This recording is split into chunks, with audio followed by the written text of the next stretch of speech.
We want to hear different voices, and you'll have heard our opening keynotes voice before, quite possibly on her brilliant podcast. I shouldn't say this, but part of the show talks about sort of wider issues about leadership or being in business or goals, things like that.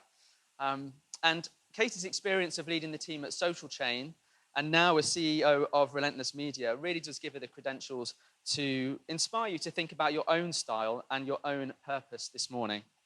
Now, whether you run a business or a team or just yourself, or maybe you're a parent or a carer, you're always a leader to somebody. And so I want you to be thinking about that. There's a lot to think about how we can lead. So without any further bump from me, I want to welcome to the stage the excellent Katie Leeson.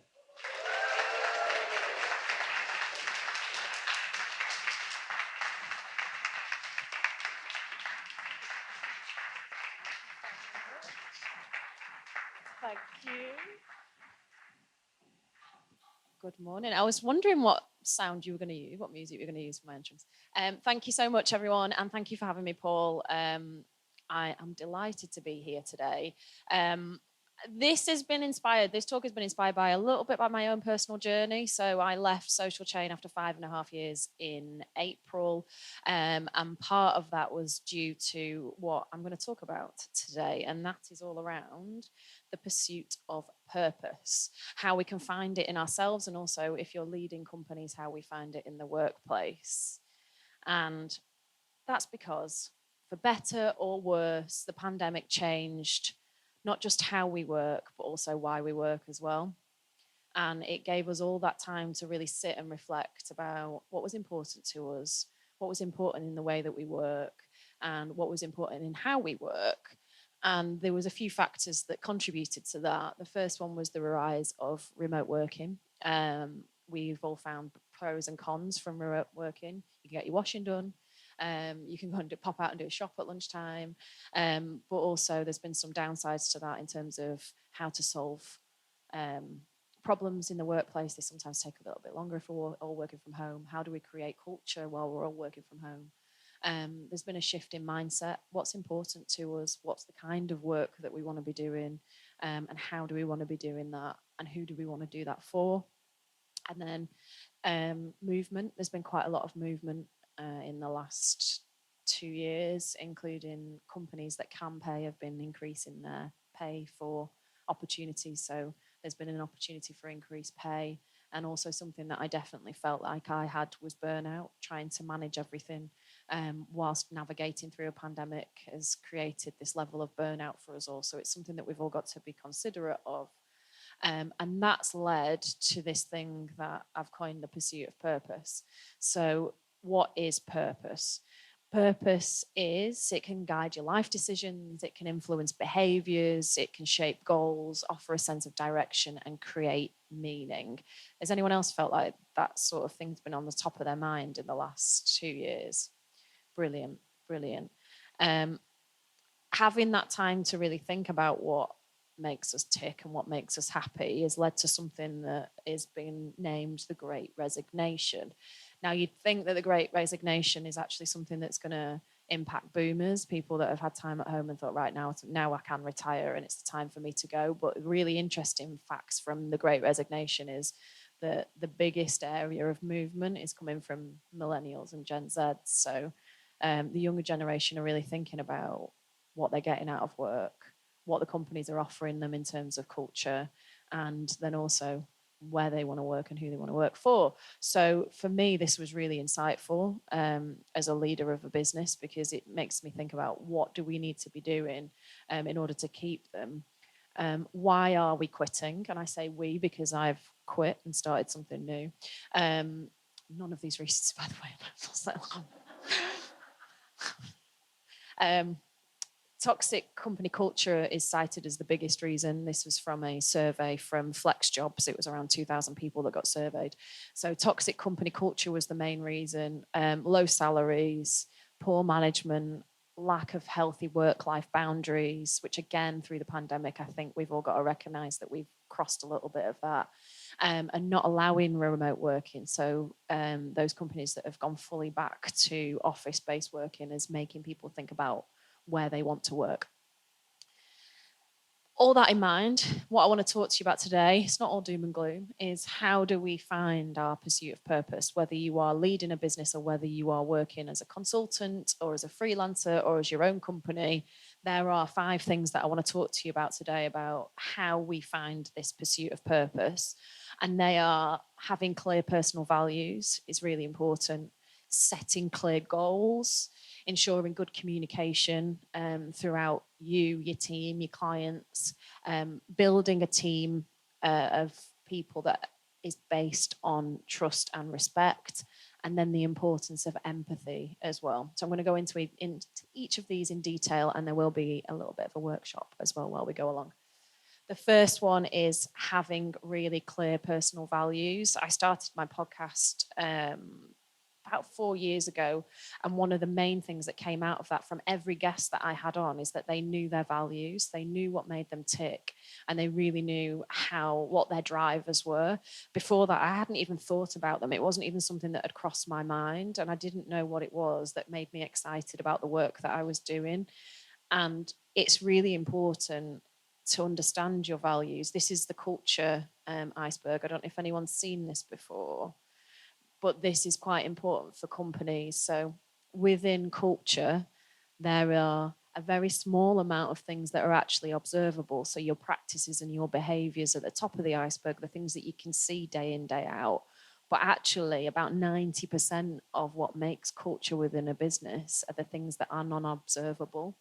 So we've got the values, we've got beliefs, and we've got attitudes. And if you can't get this bottom, if you don't know about this bottom bit and all you're focusing on is the top bit, you're missing out on a massive amount of what makes culture special within a company. So how do you create, I'll go on to company values first before I do personal ones. How do you create meaningful company values? When you think about company ones, if you've become a bit stagnant, the best way to start is to really think about why you started your business, why the company was founded, the values that you began that with. Remember the dreams that got the business off the ground. That's another great starting point because it'll help you really devise what it was. Because we all get caught up in the day-to-day of we've got this target to hit, we've got these numbers to hit. So these are really key in understanding why you started it in the first place.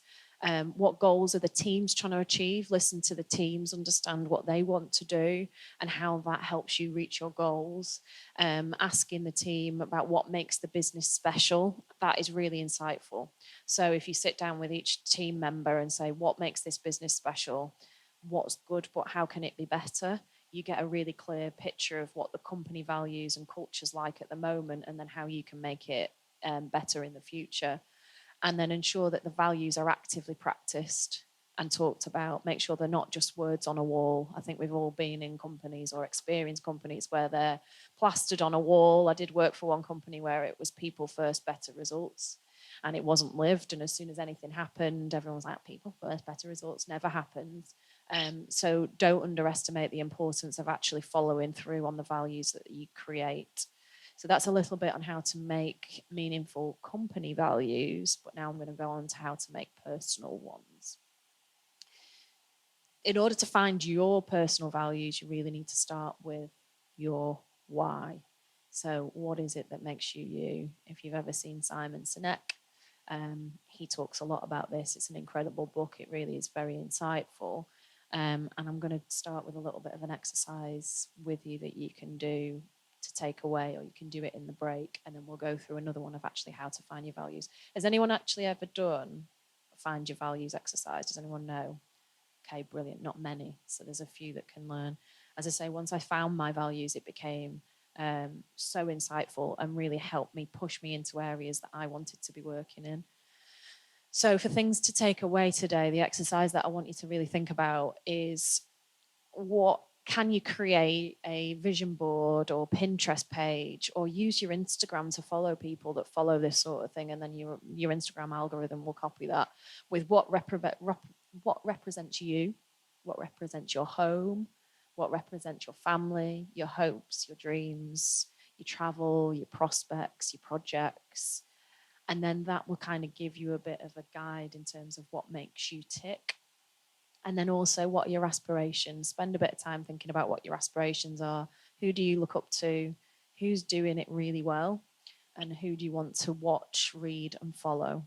So I'll leave this up if you want to take a picture, or if you, but a useful exercise for when you're remunerating on this later, in terms of how to find what your why is.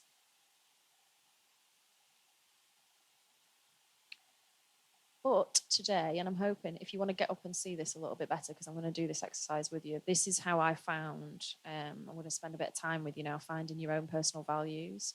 So this is a list of words that are values. And I want you to spend a bit of time picking out the words that mean something to you. So if you want to get up and have a look at them, feel free, because it is a bit small. But just anything that jumps out to you, anything that means something to you, write them down.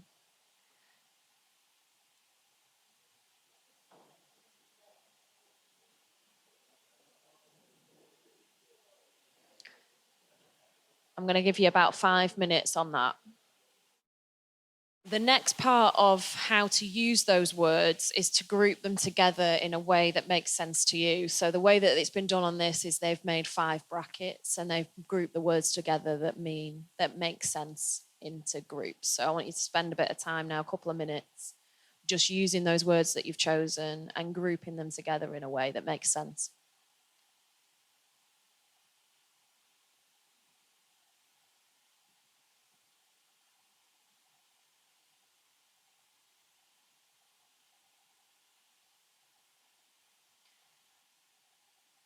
And those words, once you pick them out, are your values.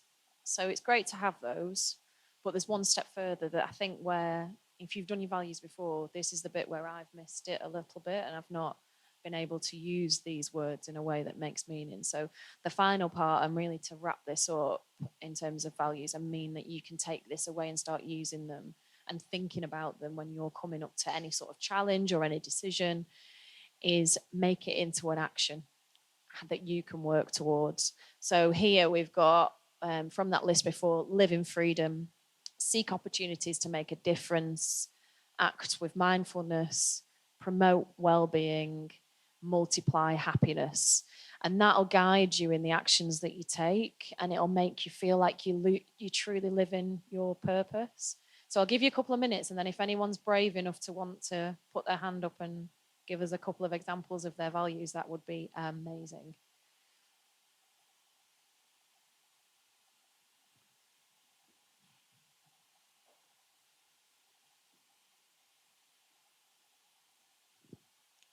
Hello, yeah, my name's Martin, and so I've done this actually with my wife, and we have household values.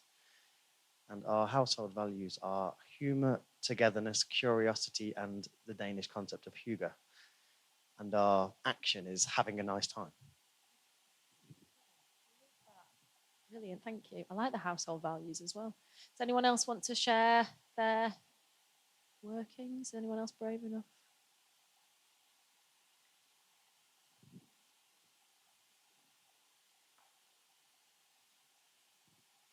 Hi, I'm Charlie. Mine are challenge, achievement, personal development, making a difference. Put them into the verb, the doing actions, and then make those part of your life then.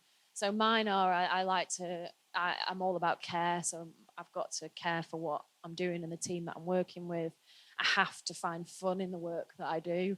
And I need to be constantly learning. So learning is a massive part of what makes me me, and it's what makes me feel motivated and excited. And reflecting on those has kind of brought me to where I am today, because I knew that I needed those sort of motivational parts of myself fulfilling again, after so long of doing leadership roles. So hopefully you'll be able to take this out and it'll be useful for you moving forward.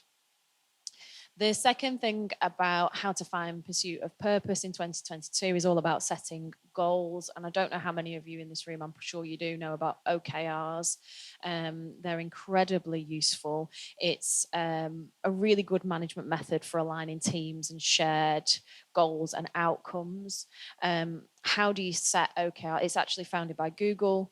It's a different way of doing KPIs. It just means that you've got your objectives and key results, and it means that you can refer back to them regularly, have your annual goals, but do quarterly goals that you can then ladder up to your annual ones. And it just means that it gives you a bit more focus than traditional KPIs. So how do you set OKRs? You've got to choose 3 to 5 objectives. You've really got to aim high with your objectives as well. Be very specific in how you do it. Encourage teamwork and make sure that the team are all working together. And then you can track and celebrate successes, but also know how to readjust. I think it's some really important as leaders of yourself, as a team, of your own company, is to know that sometimes things change. And we're in a world now where life isn't as expected. So you need to know when you have to readjust and how then you maneuver in that way. But by doing your targets quarterly, it means that you can do that flexibly as well. And then the third thing is all about ensuring that communication is good within your teams and with your clients. Communication isn't just about talking. It's about connecting with people, and it's very, very important in order to make people feel like they've got a purpose, and also that you've got a great relationship with your clients. So good communication can mitigate conflict, it increases employee engagement, and it creates better relationships with your clients. It results in a more productive and talented workforce. If you're leading a team, communication and honesty and trust is one of the biggest lessons that I learned. If you're going to say something, make sure you follow it through, and also listen as well to the communications that are coming back from the team. You can usually find out quite a lot, and from your clients, about the barometer of how things are going if you actually stop and ask. But we all quite often get caught up in our own day to day, and it kind of gets lost a little bit. One of the big things as well when I say about listening to the people that you work with is don't underestimate the importance of giving the team time to learn. One of the big things that came out of the research around the pandemic was the desire to learn and upskill. So making sure that you understand what your employees are looking for from a training program, how they want to grow, and then make sure that you can provide that. One of the big gaps, one of the things I'm most proud of just before I left Social Chain is I implemented a management training strategy. What the pandemic did is it left, and the Great Resignation has left gaps within companies that at that management level, as managers have moved on, what companies have then done have promoted junior members of the team into those management levels, but without giving them the necessary training in order to do the role. And we were talking earlier on the speakers table about how management actually is the hardest job. And I'm sure you can all agree, managing people is probably the hardest job that you will ever do.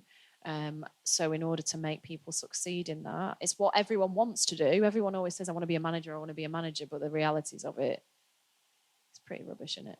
So giving the teams the training that they need in order to be the best managers that they can, and setting them up for success rather than just dropping them into roles without giving them the support that they need is very important.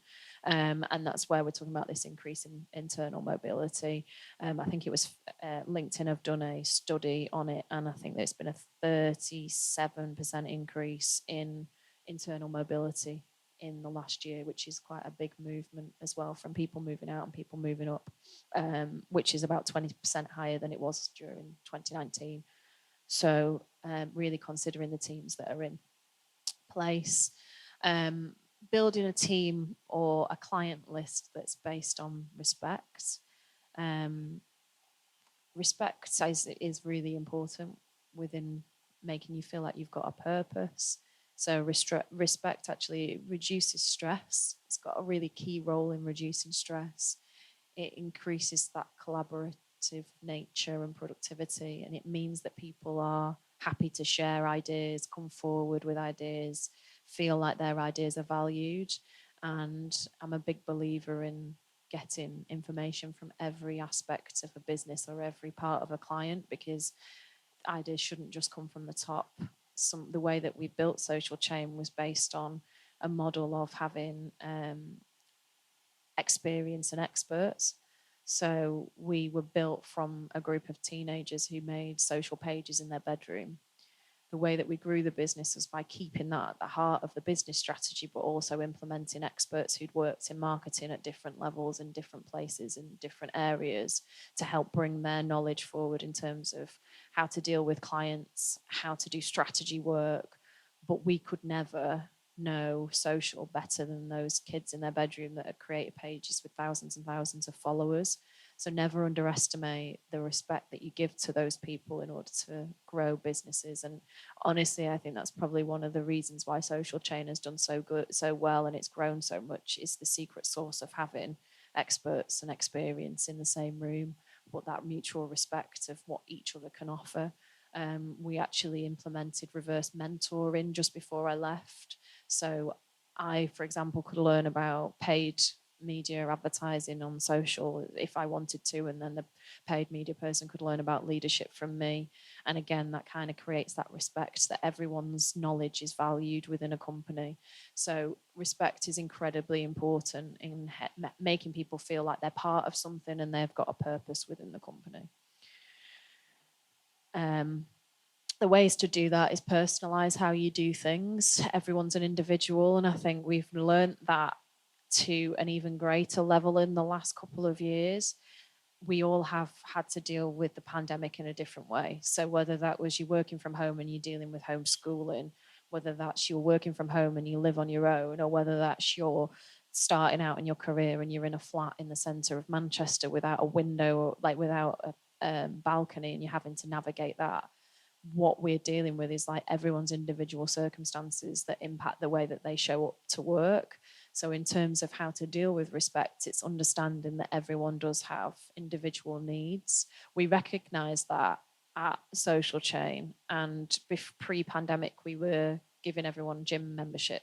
So when you started, one of the benefits was you got the gym membership as part of your package. But what we realised was that that isn't well-being to everybody. Not everyone wants to take advantage of going to the gym. It's not right for everyone. So we scrapped that. And what we did is we gave a well-being voucher. So everybody in the company every month got a £50 well-being voucher that they could spend on whatever well-being meant to them. So whether that was a delivery because they'd worked really late, or whether that was the gym, or whether that was private healthcare, the choice was down to them, and it wasn't down to us to judge what well-being was to that person in the team. I know someone was buying skincare because the pandemic and the stress had made their skin really bad and it was affecting their confidence, which meant that they weren't putting their camera on when we were doing Zoom calls. So those little things of really personalizing how you build company benefits and business ideas is really important for respect. Communicate to everyone and follow through. I think, again, I mentioned this earlier, if you're going to say something to a client or if you're going to say something to your team, make sure you can actually do it and follow up on it and then explain how you've done it, and create a really safe space for candor. If you've not heard of the book Radical Candor, I would highly recommend it. Feedback is one of the most terrifying things that we can all experience, and the word is incredibly negative. I shudder whenever I say, "Can I give you?" When anyone says to me, "Can anyone give you feedback?" But candor, and the way that the book Radical Candor looks at it, is a way that is all around respect, but getting good ideas and great ways of moving companies forward and ideas forward through sharing of knowledge. So if you've not read that, or if you've not listened to the podcast, I can highly recommend it, because it just gives you a completely different viewpoint on how to give feedback and how teams share their ideas. And then finally, it's about empathy. Now, one of the things that when I started at Social Chain, and I was made MD after 6 months in the company. So I started without really knowing what social media marketing was. I went there to learn, and I was given the role of MD after just 6 months. And the first thing I thought was, my God, how am I going to do this? I don't actually know what we do. I don't know what we do. I don't know how we sell. I don't know how we make money. I don't know how they create these campaigns. How is anyone going to believe in a leader that doesn't know what the business does? And luckily, the leadership team, Steve and Dom, believed in something else that they saw in me. And that thing that I realized, the thing that made me a good leader was the care and the empathy that I lead with. And actually, empathy now is cited as the most important leadership skill that you can have. And that's because you can really get to grips with understanding how the teams are feeling. You can adapt to different ways that people deal with things, and you can also then make changes based on that. So, empathy is an incredibly useful skill. It can sometimes be seen as something that is not as a skill. It can be seen as something that's a little bit soft, but actually, it's the thing that made me very successful in the role that I did at Social Chain and hope to continue to do in my new role now. And it's actually the thing that's been cited as the single greatest predictor of business success. So don't underestimate it at all. So it's a very good business strategy to build a team or speak to clients and build your clients around having a mutual respect and empathetic relationship. So instead of shouting at an employee or holding them account for not performing in a way that you want them to, really stop and think about why that might be, and then how can you as a business then put different measures in place to help them do their job. It helps everybody know that you will make movements. And I think, again, the pandemic has really helped with that as well, of understanding each other a little bit better. When you're on Zoom calls with people and their dog's jumping in the background or their kids crying and you can understand each other's frustrations, it helps a lot. So, how do we find our pursuit of purpose in 2022? Just to summarize it all, have clear personal values. And I hope that that exercise has really helped you today to try and start navigating those personal values. I'd really encourage you to do the exercise as well if you can later on or when you get home, just to give you a bit more of an in-depth look at what your values are. Set goals, whether that's for yourself or for your team, and it really helps to hold you accountable and know that you're moving forward. Ensure that good communication is consistent with your teams and with your clients. Building a team that's based on respect, and then also never underestimate empathy. So I want to say thank you very much. It's been an absolute pleasure.